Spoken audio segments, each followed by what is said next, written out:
Welcome to the Experience Gap, the insight shop to the rescue, where we turn standout customer moments into playbooks for businesses. Each week, we bring you real stories of experiences that delight customers, highlight the moments that matter most, and equip businesses with strategies to consistently wow the people they serve. I'm Kate Complin, the owner of the Insight Shop. I created this podcast to give customers a voice, to share not just their frustrations, but also the experiences that went wonderfully right, in hopes that companies will listen, learn, and take action. Your customers are your most important asset, and their positive stories hold the blueprint for better experiences. Joining me today is Daryl Travis, founder and chairman of Brand Trust, a globally recognized expert on customer psychology, emotional branding, and human-centered growth strategy. He's the author of the influential books Emotional Branding, How Successful Brands Gain the Irrational Edge, and Little Things, Big Returns. Daryl, it's great to have you on my podcast. Thanks, Kate. It's great to be with you. I'm really looking forward to comparing notes. Thank you, Daryl, for joining me. If you could tell the audience about your interesting experience you had when servicing your new Audi Q5, what happened and how did it make you feel as a customer? I did have a curious experience with them, but turned out quite well. It's a story I love to tell because, we all love to tell the few good stories we have. In the early stages of the Q5, the first year it was introduced, I couldn't wait to get one. And so I bought one early on and I had it for a few weeks and I was just in love with this thing and the water pump went out. And it was like, no, this can't be. This car's only a few weeks old. It's not possible. So of course, Audi came and towed it in, and they were really decent about telling me what was happening. There was something wrong with the water pump on these new models, and they were trying to solve it. And then they were quite gracious because they gave me a loaner. So it was no problem. I was fine. A couple of weeks go by and nothing happens. And then I had to get in touch with them. I hadn't heard anything from them. And they said, well, it's a little bit more complicated because the water pump had to be redesigned. And now we have to manufacture some new pumps. It's going to take just a little bit longer, but you can keep the loaner as long as you need it. I had a new Audi I was driving. It was fine. I was perfectly happy. But then time just goes on. And another few weeks passed. And you think, what's going on? How come I haven't heard anything? And then I got a call from Audi, the corporate office, and they said, we just want you to know that we think this is really not good service and not the way Audi does business. And we'd like you to know that we're going to take care of your car as soon as we possibly can.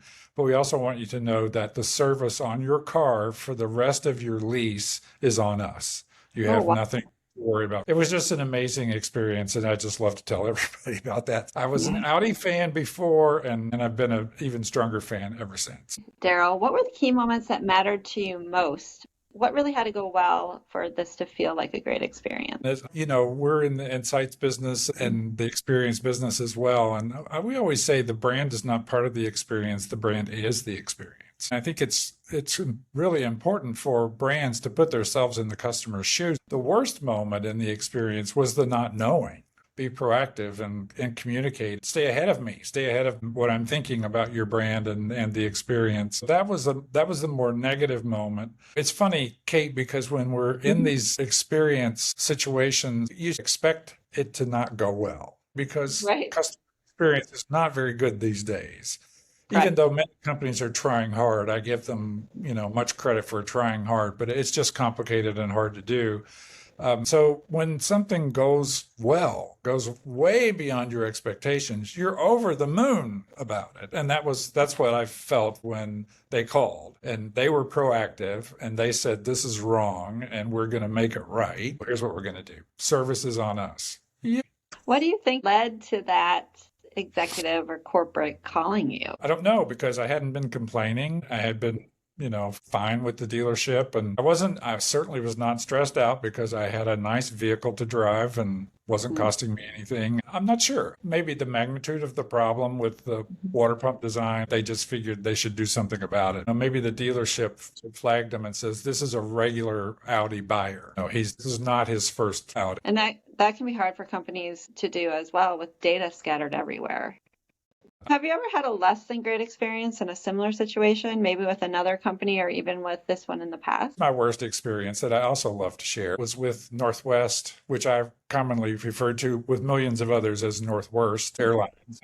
I've been I'm in Chicago and had a client in Detroit and was on a short trip in and out to Detroit, back and forth in the same day, and went and had a very nice meeting with the client, but it was over early. I went back to the Detroit airport. And this was in the day when Northwest had maybe 8 flights back and forth to Chicago every day. So you knew I can get on the next one. I just have to go to the airport to get on the next one. We're happy to put you on the next flight. That flight is delayed.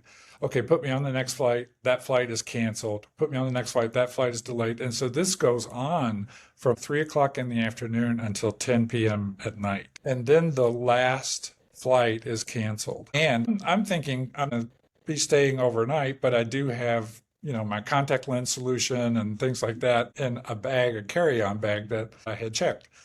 And so I couldn't get my bag back. They wouldn't give me my bag back. They wouldn't give me any overnight lodging. They wouldn't give me any compensation. And here's the worst part. I saw one of their attendants screaming at an old lady. People have to be trained to treat other human beings this poorly. It just isn't natural behavior.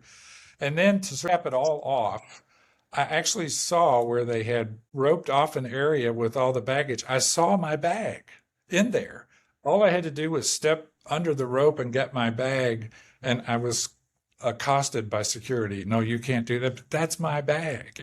So it was the worst customer experience ever in my lifetime of travel. And they worked really hard to earn their Northwest Airlines. And here's the end of the story. Northwest is not Northwest anymore. Northwest is no more. It doesn't exist. You can customer experience yourself right out of business. So what should have Northwest Airlines done in order to create a better experience for you? It's really basic. You have to train your people to put themselves in the customer's shoes, to have some empathy for the customer. And that's the most important thing. That's their job. I don't know how any company could even for one moment neglect that. I think that it's not important. So it wouldn't be hard to train their customer service agents to treat customers nicely. In summary, if you're advising other companies based on your experience with Audi, how would you describe the ideal playbook for getting this right? Amazon is a resource for people to look at. I wrote a paper about this at one point, and in my books, I write about some of these experiences. For a long time, Amazon had a very high customer satisfaction scores, maybe among the highest in the country. And they didn't have an 800 number. Because in the early days of the internet, the whole idea was let's get people out of the equation, let's mechanize it all, let's make the technology do all the work.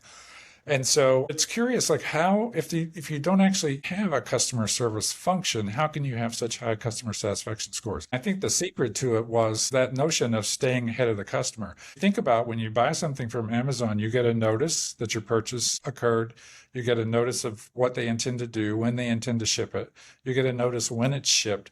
You get a notice when it's delivered. And then you also know with Amazon, if there's something wrong with it, that there's no questions asked. Right. Just send it back. So they're always one step ahead of you. That just builds this amazing reassurance that Amazon will make it right.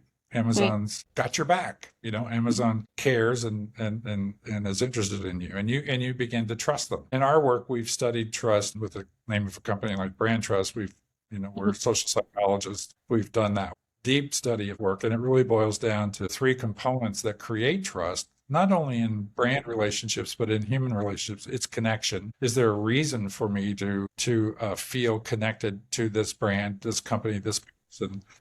Does the company actually care about me, and are they consistent in the way they behave? It's connection, care, and consistency. When those elements all come together and feed on each other, then trust in the company grows and grows and grows. And that whole idea of staying ahead is like a amazing endorsement for care and consistency. It builds the connection. It's an amazing formula, really. Like that point of connection, care, and consistency. When you go back to the Audi story, connect with me. Let me know what's going on so I don't have to connect with you. And then care, one of the things Audi did to show they care is give you the rental for as long as you needed it. That was one component of care. Another component of care was when corporate called you to say, hey, this isn't right. We're going to cover all of your expenses for the next few years, regardless of what goes wrong. But the consistency with Audi in that experience was a little bit inconsistent around our communication. I like those 3 points of how do you get this right? Make sure you're connecting, following up, staying one step step ahead, like your Amazon example. Right. Part of showing you care from an experience perspective is not making your customers do the work Right. based on something that's broken in your system. And then being consistent. I know I can come back to Audi or Amazon or an airline time after time and I'm going to get the same experience. Sort of like Yeah. McDonald's. You can go to McDonald's anywhere in the United States and you basically get consistent food.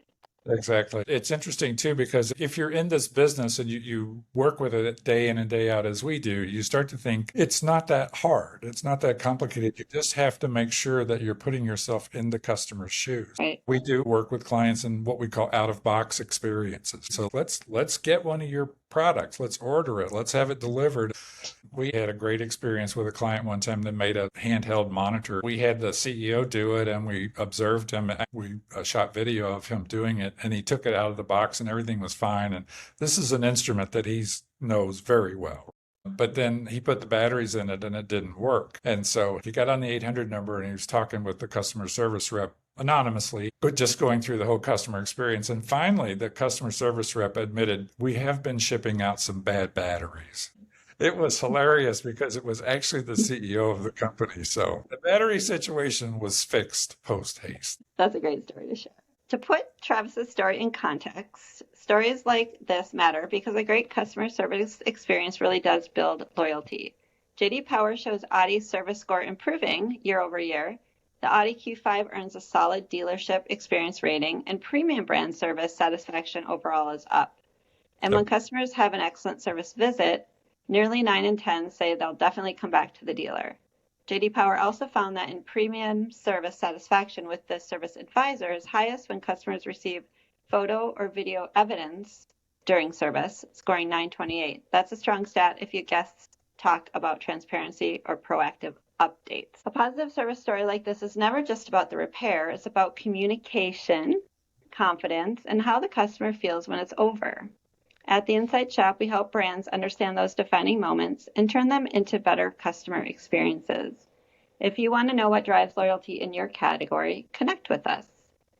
Thank you, Daryl, for sharing your story about your service experience with Audi, the moments that mattered most to you, and your blueprint for how more companies can create experiences like this. And thanks to our listeners for tuning into The Experience Gap, the Insight Shop to the rescue, helping businesses turn great experiences into everyday reality, one story at a time.